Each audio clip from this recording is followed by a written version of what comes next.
You wouldn't know it to look at the sky. But something is seriously wrong with the universe. Astronomers have suspected it for some time. Now they're pretty sure. For one thing, the universe may be billions of years too young. For another, part of the universe has been missing, a big part. Fact is, there have been several discoveries recently that threaten to topple our understanding of the universe like a house of cards. Scientists generally agree that the universe is very, very old. But now there's a theory that it may actually be younger than it looks, if you look closely enough. What in the world is going on with the universe? Astronomers have found, calculated, or conjured up outlandish, appalling things. Whispers from space left over from the moment of creation. Dark stars, dwarf stars, stars that eat each other. Stars clumped in galaxies, and galaxies clumped in larger, stranger structures. Only recently have we even begun to understand the scale of it all. We have discovered things so small. At a 10 millionth of a trillionth of a trillionth of a trillionth of a second is the earliest time we can really talk about. And expanses so vast. That's expanded by a fraction of a million times a trillion times a trillion. The researchers need a special notation. A billion times a trillion degrees. To write out the incredible distances and magnitudes involved in understanding the universe. Suppose we were to begin with Peoria. Peoria is the center of the universe. Well, not exactly, but the director of the planetarium has built a scale model of the solar system in and around his Illinois city. How's it going, Dave? Morning, Phil. Morning. A little bit to the left. I think you missed a spot. A sunspot, There. get it? You got it. The sun in this model is 36 feet high. Mercury is closest to the sun, of course. Just around the corner at the school supply store. On that scale, the Earth is 6 blocks away at the Amoco station. Earth is open 24 hours a day. And Mars is 7 blocks beyond Earth at the TV station. Mars has life, or at least television reporters. Pluto is smaller than a golf ball. It's a full 40 miles out of town. And if you think rural Illinois is empty, try the universe. The 40 miles to Pluto, on Peoria's scale, represent 3.5 billion miles. On the same scale, the nearest star, Proxima Centauri, would be as far from Peoria as the moon. This isn't helping, is it? Okay, forget Peoria. Our sun is bright because it's close, just 93 million miles away. Stars are suns, but farther away. The nearest star is 25 trillion miles away, so far that light from Proxima Centauri, light, the fastest thing in the universe, takes 4 years and 4 months to get here. They say the star is 4 1/3 light years away. Our sun is just one of the billions of stars in the galaxy we call the Milky Way. How far across is the Milky Way? Real far, 100,000 light years. And the Milky Way is just one of some 50 billion galaxies. It's 1 million light years to the nearest galaxies and tens of hundreds of millions of light years just to cross our galactic neighborhood. It has been said that someone looking at the universe is like an ant contemplating a skyscraper times 1 billion. So what human beings have done is bring the lights in the sky down to Earth. They've personalized the stars and named them like they name dogs and horses. This grouping of stars in the southern sky is known as Orion. The shepherds in ancient Crete decided it looked like a hunter armed with a club and carrying a shield made of lion skin. Cretan shepherds had great imaginations. how do we know what we know today about the universe? Well, we've been trying to understand it for a long time. The awful majesty unveiled by night has, down the ages, stirred us to wonder and worship. Prehistoric astronomers used elaborate monuments to mark the sunrise and the sunset. By 300 BC, Aristotle taught there were transparent globes around the Earth, on which were mounted the sun, moon, planets, and farthest out, a sphere studded with little stars. As late as the 16th century, most still believed the Earth was the center of the universe. There were a few people, like Copernicus, who thought the Earth circled the sun, but not many. Then, in 1608, an Italian named Galileo heard that you could make a spyglass with two lenses in a tube. He built one and aimed it up. It was not until Galileo perfected the telescope around 1610 and pointed it at the Milky Way that he was able to say that the Milky Way was just millions of stars. And if you take a pair of binoculars on a clear night and look at the Milky Way, you'll just see that it's nothing but stars and clusters of stars. Galileo's telescope magnified things about as much as a pair of binoculars, but that was enough. He saw that Venus had phases like the moon, that the sun had spots on it, and that the moon had mountains, and that Jupiter had 4 moons. Aristotle's perfect crystalline spheres were shattered, and the universe stopped being simple. And there were other strange things out there. Remember Orion? Well, down in the middle of his sword was a star that wouldn't focus to a bright point, no matter how powerful the telescope. The object came to be called a nebula, and over time, astronomers found many such fuzzy blotches in the sky. Fast forward a couple of centuries.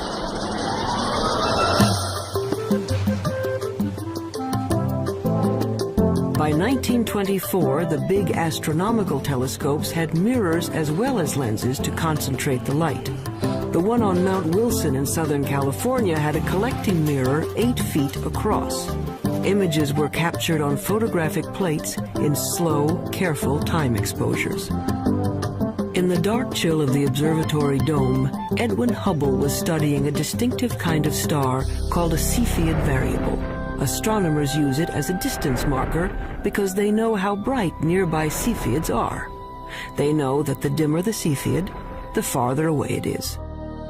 Hubble was looking for Cepheids in his photographs when he realized he was seeing an entirely separate galaxy, Andromeda, 2 million light-years away. A lot of those fuzzy nebulas turned out to be galaxies like our own. And the light from those galaxies looked redder than anyone expected it to be. It's just like the pitch of a car engine. You know, as a car goes zooming by, you hear the engine kind of go. With light, when something's coming toward you, the spectrum gets shifted toward the blue. When it's going away, it gets shifted toward the red. It was Hubble who recognized the significance of the red shift in the light.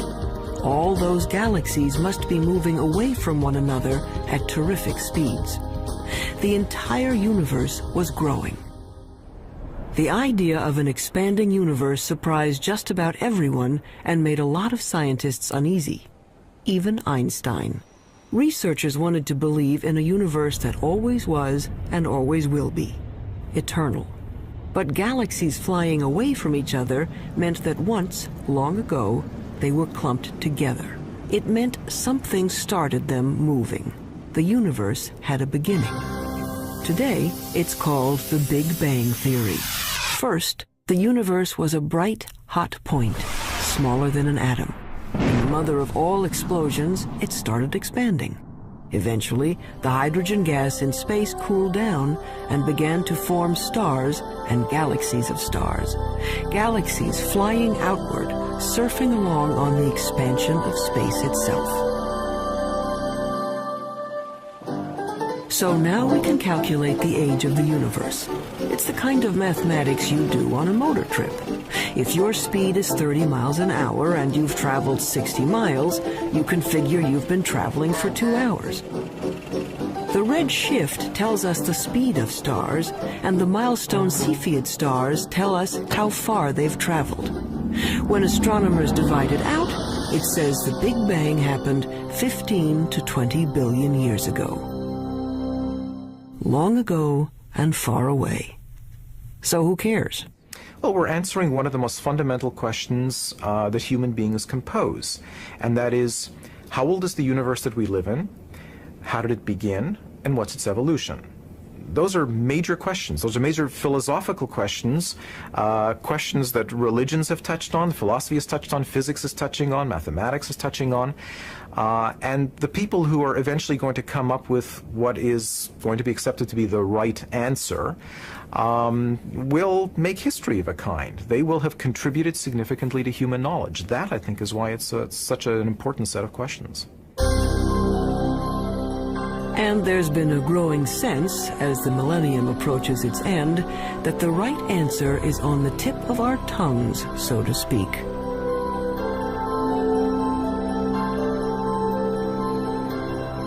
But not yet, not quite.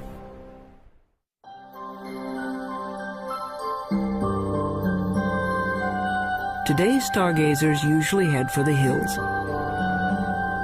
Hawaii's Mauna Kea, the Chilean Andes, Arizona's Mount Hopkins. Robert Kirshner works 8,500 feet up, hunting dying stars. I really like coming to the mountain. I like getting away from all the 100 distractions that you have when you're busy, and people are coming in to see you about all kinds of things, and the makeup exam and all that kind of stuff. And to just concentrate for a couple of days only on the scientific investigation, only on what you're trying to do, it's very, very good. Light pollution has chased astronomers out of the cities to lonely vigils in remote locations. Kirshner watches for the sudden flare-up that means a star has exploded, a supernova, or its smaller cousin, a nova. The kinds of things I'm working on, these supernovae, which are events that come and go, if you don't get it this year or this month, that one is gone. You just lose the chance.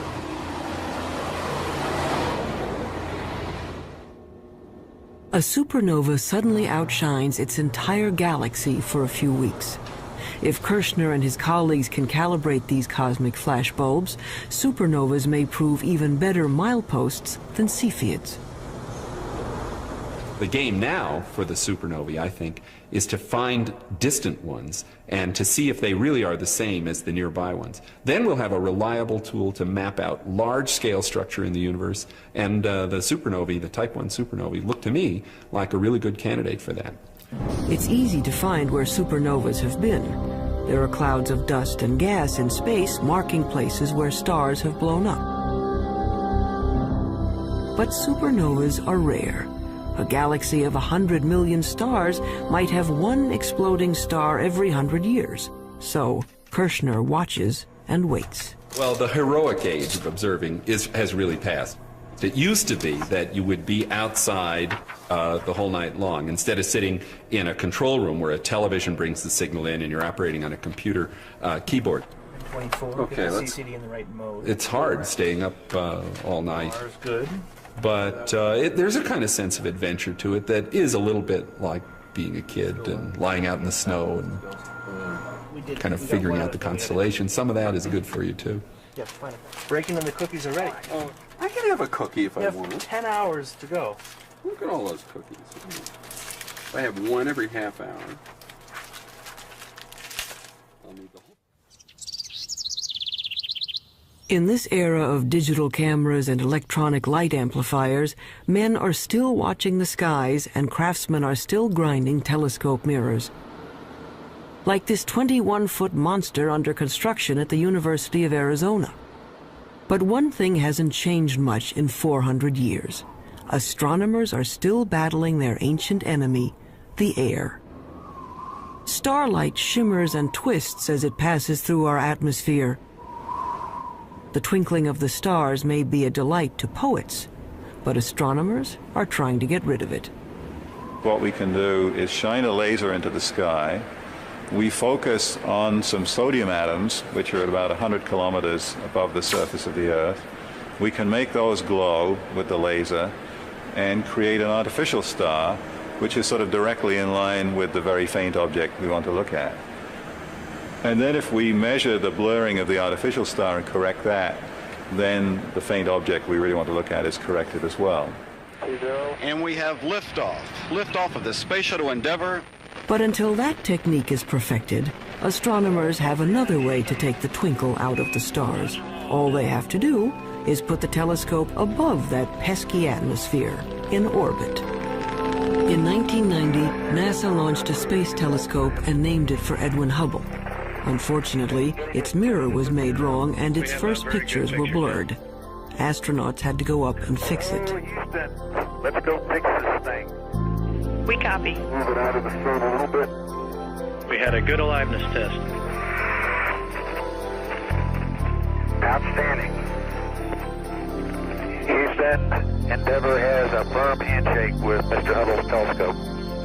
Please copy that, Kevin. There are miles galore down here. It could be real exciting for the astronomical community, I guess, and for the whole world to see what Hubble really can do with a good set of eyeballs. The out-of-focus pictures gave way to spectacular shots of interstellar dust clouds and the great galaxies of stars.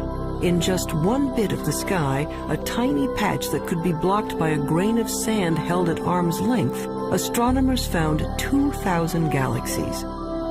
They were seeing better than they ever could before.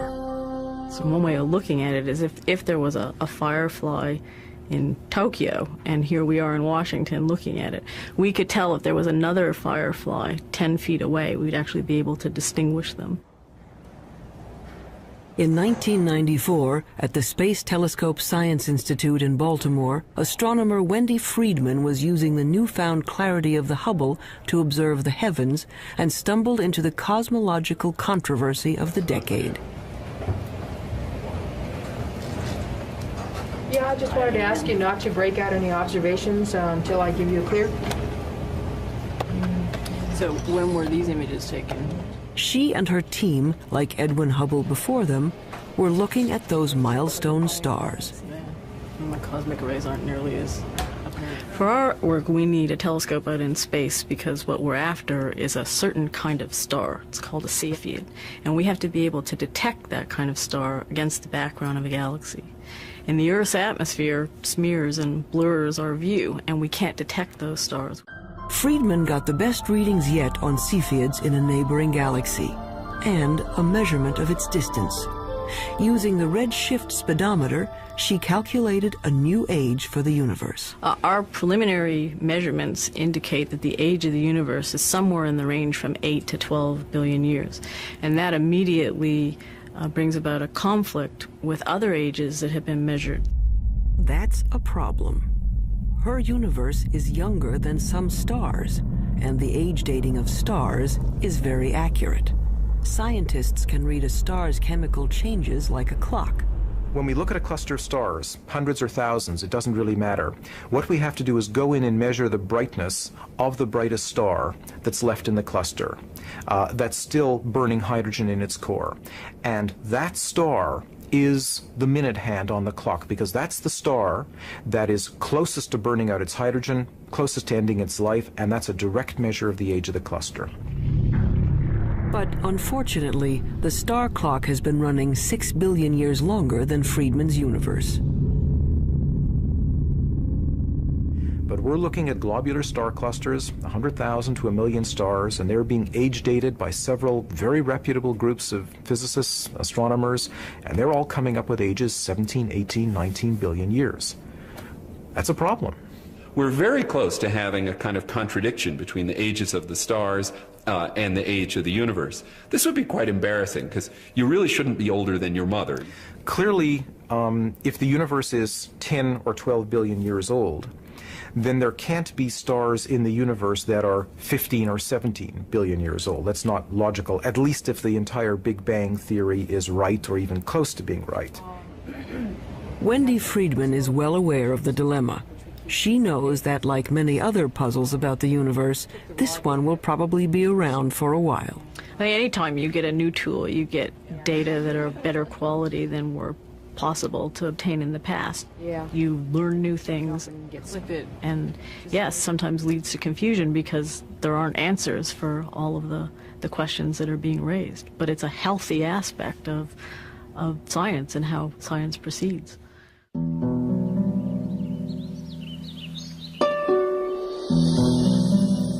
There's more to the universe than meets the eye. We can see only a small part of what's going on out there. What we call visible light, the rainbow from red to violet, is a small slice of a larger spectrum. But there are other ways of seeing. With the right technology, you can look at the world in everything from X-rays to infrared to radio waves. In the last few decades, the new tools have brought a previously hidden universe into view.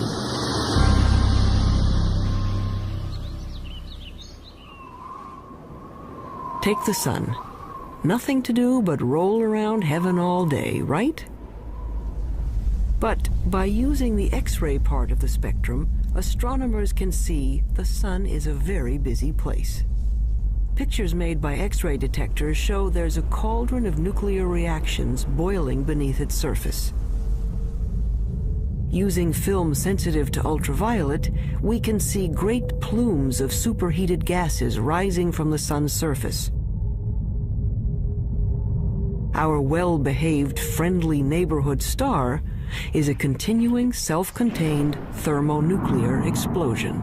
It's in high-energy astronomy where you really see that the universe is a violent place. It's not just made up of these good citizen stars that sit quietly fusing their hydrogen into helium. NASA is looking at the lower end of the spectrum, infrared light. Infrared is absorbed by moisture in the Earth's atmosphere. So infrared telescopes are mounted on planes to lift them above the clouds.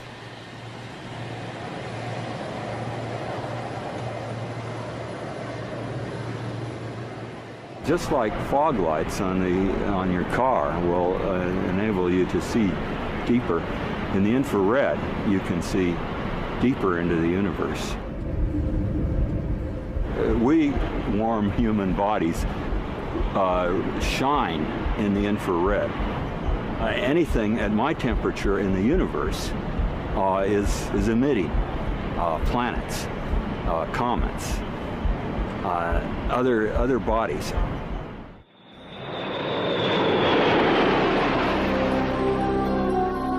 The star-forming regions of the universe are often hidden from view by dust clouds, until infrared astronomy allowed us a way in. Now we can see clouds of frigid hydrogen gas condensing and starting to heat up as stars. The sky in the infrared is a strange and wonderful place. Once we learned where to look, we could peek into these stellar nurseries and snap some baby pictures. This is Hubble's view of the Eagle Nebula. The bright spots on the edge of these monstrous pillars of gas are brand new suns.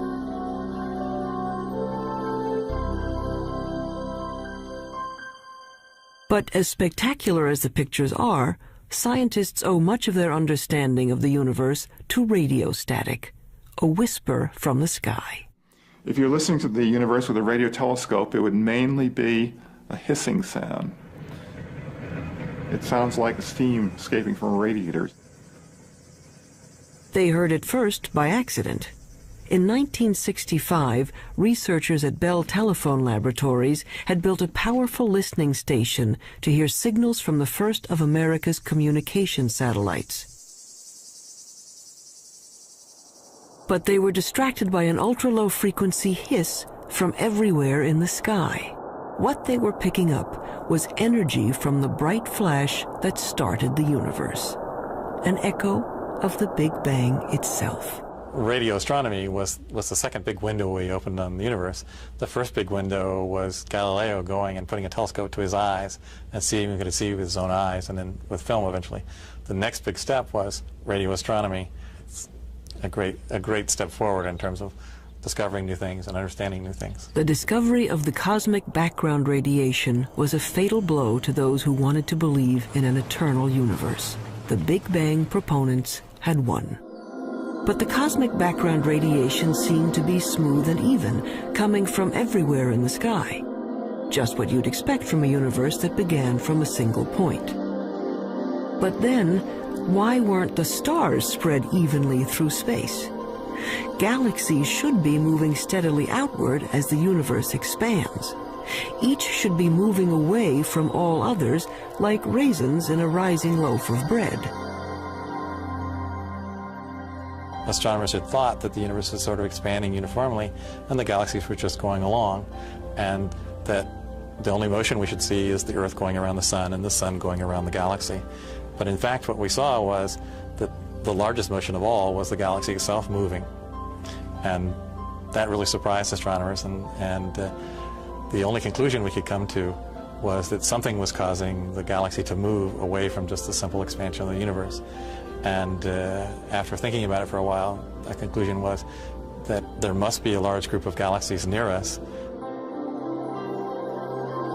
When astronomers plot the position of galaxies in their computers, they find filaments and clusters and walls of galaxies. How could that be if radio telescopes were saying the energy of the Big Bang was evenly spread across the sky? There had to be some seeds at the beginning. There had to be some small lumps in the early universe that are going to grow to create the structure. So Smoot went looking for irregularities in the background radiation to show that the Big Bang explosion was uneven. In 1989, his instrument package went up on a satellite, the Cosmic Background Explorer. It found subtle variations in the energy left over from the moment of creation. Announced in 1992, it was one of the momentous discoveries of the century. The universe made sense again. Smoot later told the press these wrinkles in the cosmic background radiation were the largest structures ever seen and the oldest. He told reporters that it was like seeing God. And that's the one that the press grabbed on because that's the one people could relate to. And that got spread all over and got much more attention, including people from philosophy and religion coming in and asking questions. But if researchers could finally explain why there are stars and galaxies and collections of galaxies, that didn't solve their other major problem. It's a little like the old childhood rhyme. The other day upon the stair, I met a man who wasn't there. He wasn't there again today. Oh, how I wish he'd stay away. The problem is that we know that at least 90% of the universe is something we don't know what it is. In the late 1970s, astronomer Vera Rubin and her associates noticed something peculiar on the outer edges of spiral galaxies like our own. Like flotsam caught in a whirlpool, stars on the fringes of galaxies should be moving more slowly than stars at the center. But what Rubin saw appeared to defy the laws of physics. The stars on the edge were moving just as fast as those in the middle. We live, sort of 2/3 of the way, we being the Earth, about 2/3 of the way out from the center of our galaxy, and we're orbiting at 500,000 miles an hour. That's pretty fast. Faster than it should be. Such velocities could only be caused by an enormous gravitational pull, which requires more matter than anyone had detected out there. A lot more.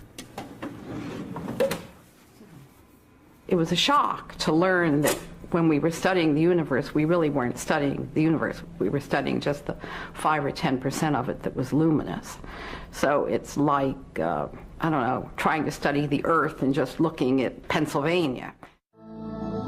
All the things we have ever observed in the universe, the planets, the stars, the galaxies, the clusters of galaxies, make up 10% of the universe, maybe less. Early efforts to track down the missing matter failed. They call the 90% that is not visible dark matter. But no one knew what it was. Maybe dead dark stars, or some kind of cosmic dirt, or maybe a whole lot of something extremely small is filling space.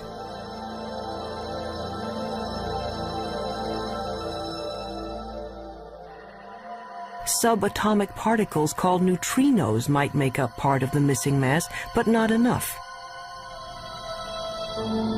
Scientists went looking for other candidates. Daniel Snowden Ift theorizes that dark matter may be made of something physicists have taken to calling WIMPs, short for weakly interacting massive particles. These would be things smaller than atoms, if they exist at all. The only way to detect them would be to look for their footprints. It's kind of like a ghost particle. It passes through matter without ever interacting with it, or I should say hardly ever interacting with it. Every once in a while, a WIMP will come in and bump an atom out of wherever it's sitting, and that's the only indication that we would have that WIMPs exist. He's looking for elusive tracks that might have been left in billion-year-old mica rocks. Mineral mica has one of the most regular atomic structures of all, so if a WIMP had passed through it, it might have knocked some atoms out of alignment. What we're looking for is the WIMP to come in, bump one of the atoms in the mica, and that recoiling atom then produces a chemical change within the mica. In his search for the WIMPs, he splits up endless mica samples and bathes them in hydrochloric acid.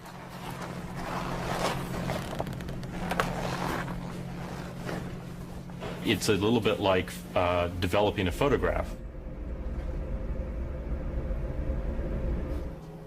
The etched mica goes under a super microscope, which magnifies it 50 million times. Mica may be the perfect place for clues to the missing mass. Unfortunately, to date, Daniel Snowden Ift hasn't found any WIMPs. Researchers stunned a 1996 meeting of astronomers when they announced they had found the dark matter, or at least some of it. They had picked up ripples in starlight caused by dwarf stars too dim to be seen directly. A halo of these objects surrounding galaxies would account for the missing part of the universe.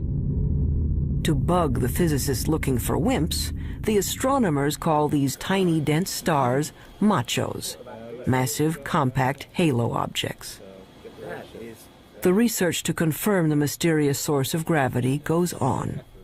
I would like to think that in 10 years we know what the dark matter is, but I wouldn't bet very much money on it. But advances usually come in very surprising ways.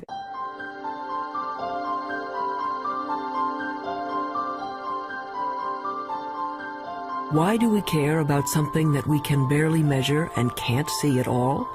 Because it might tell us how the universe is going to end. Matter makes gravity, and gravity is the only thing that can act as a brake on the expansion started by the Big Bang. If there is not enough dark matter, the universe may go on expanding and cooling to end not in a bang, but a shiver. If there is enough dark matter, the expansion of the universe will coast to a stop and reverse, everything falling back together, till the Big Bang ends in a big crunch. And maybe, just possibly, a new Big Bang to start things up again.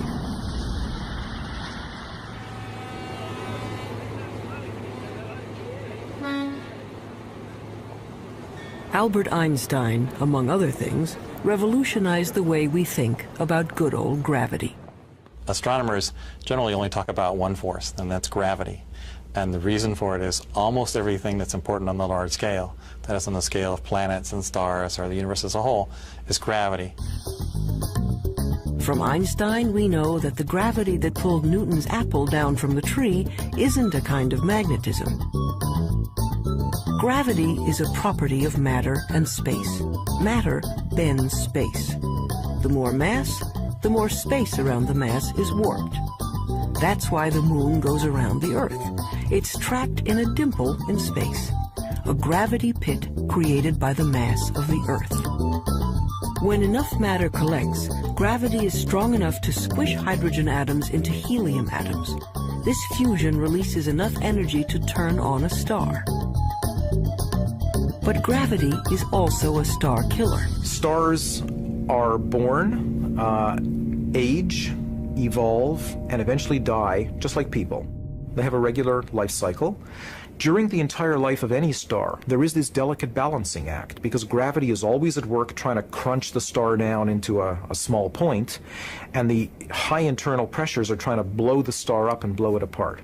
And for about 90% of the life of the star is in nearly perfect equilibrium. And it just sits there, burning away and producing radiation. But when the fuel is gone and the fires go out, gravity is free to collapse the star. A medium-sized star like our Sun will burn steadily for 10 billion years. Then, in a kind of cosmic spasm, it will puff up to engulf the inner planets before collapsing into one of those white dwarf stars. A star twice the mass of our Sun would collapse even farther, ending up as a super-dense star the size of New York City, a neutron star. A teaspoonful of stuff from a neutron star would weigh 100 million tons. But what happens to a bigger star when its fires die down? Say a star 50 times the size of the Sun. It may blow up as a supernova, leaving a neutron star, but then it keeps on shrinking to infinity. An infinitely small point with a gravity so powerful that not even light can escape. There's no there there. It's a black hole. And the analogy that we have to space being stretched by the material is you have a rubber sheet and you put a ball on it and it causes a dent. Put a heavier ball, it'll cause a deeper dent. If you put a heavy enough ball, it'll just tear through the rubber sheet altogether. If you force too much matter into a limited amount of space, it'll just tear space like tearing the rubber sheet. You can be forgiven for thinking a black hole is some sort of weird science trick. An infinitely small, invisible star defies common sense. It's what happens when you use mathematics as your lens on the universe. But out here on the high desert of New Mexico, they've found that black holes do exist outside of equations. 27 giant radio dish antennas, each 80 feet wide, are positioned over 13 miles to form a single huge radio telescope. They call this very large array of antennas the VLA, which stands for the Very Large Array of Antennas. James Moran is one of the world's foremost radio astronomers. The VLA has had a tremendous impact over the last 15 years. It's very important because it has tremendous versatility. This technique of radio interferometers was developed after World War II, but this is the first really big array. Dust obscures light rays, but this instrument can penetrate that dust because radio waves go right through the dust, and we can see down to the core of things that can't be seen in optical astronomy, for example. It turns out that a black hole can create radio signals as it sucks in matter.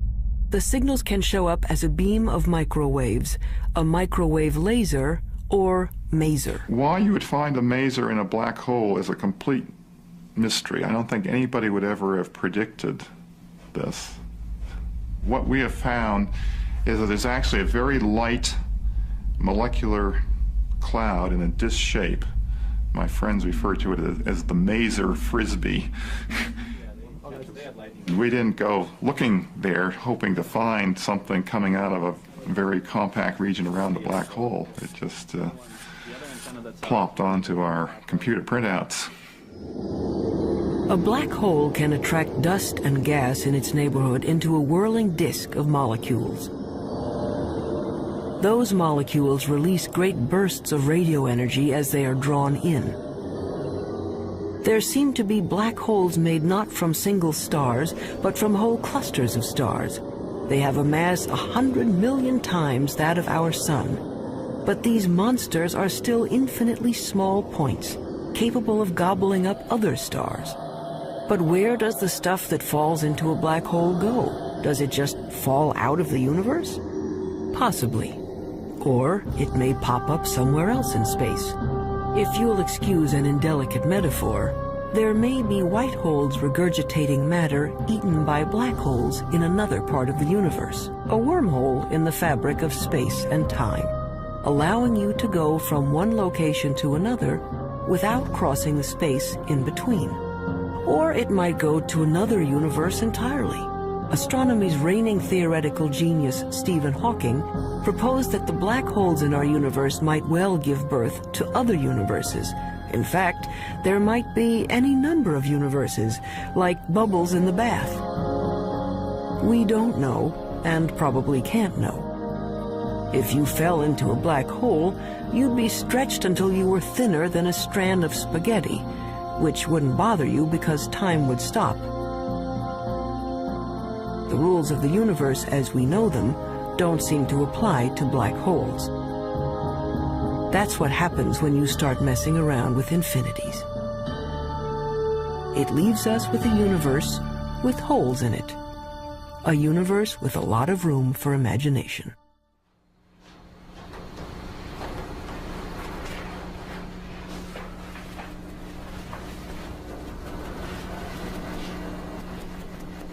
On the sound stages of Paramount Pictures, a spin-off of one of the most durable shows in television history,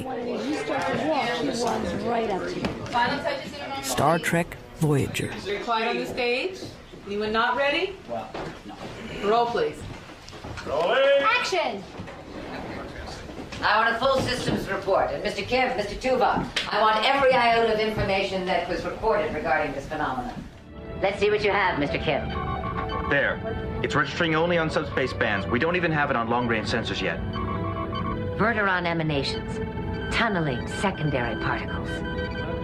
It certainly looks like a wormhole. But is it stable enough for us to enter? And if it is, where does it lead? There is, of course, a 75% chance a wormhole will not lead to the Alpha Quadrant. Great. Changing Jennifer's mark. That'll be Jennifer's mark. Yes, I gave that to her. I changed it. Real-world astronomers have confirmed now there are planets circling other suns. The problem is, we can't get to these other worlds in any reasonable amount of time.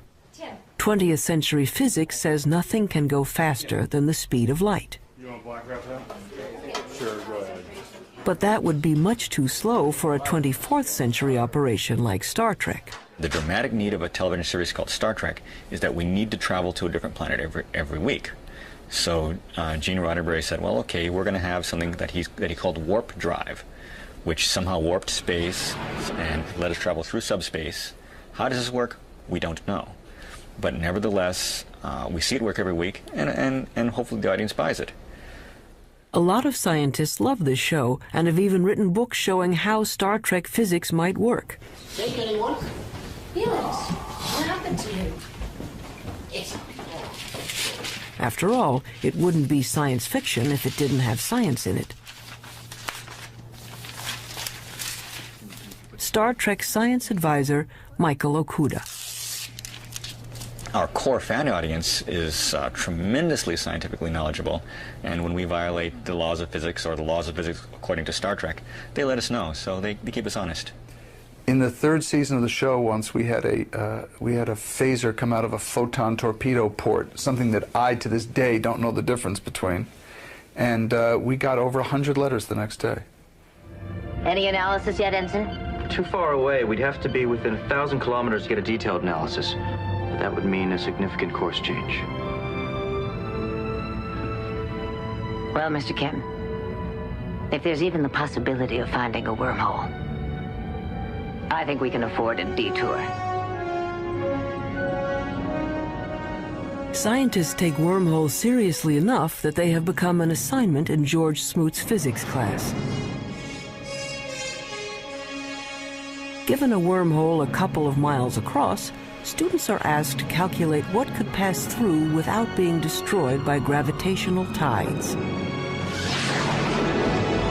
The smallest piece of electronic that wouldn't be torn apart in terms of going through this. And the answer was, it's something that's smaller than a chip, but it's roughly the size of a chip. And so, you know, in science fiction shows, they just show small wormholes that you go into, but in reality, the wormhole would have to be quite huge.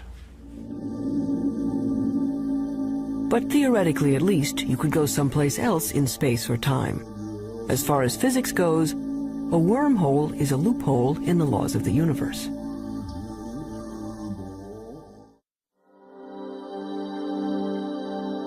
So we are left with questions. Why do some stars appear to be older than the universe? Why do galaxies move as if there were something dark and huge out there? We're not making people live 200 years. We're not doubling the gross national product. What we are doing is enriching everybody's lives by trying to answer some of the questions that I think everybody's interested in. These are some of the oldest questions, children's questions. Where did we come from? Where are we going?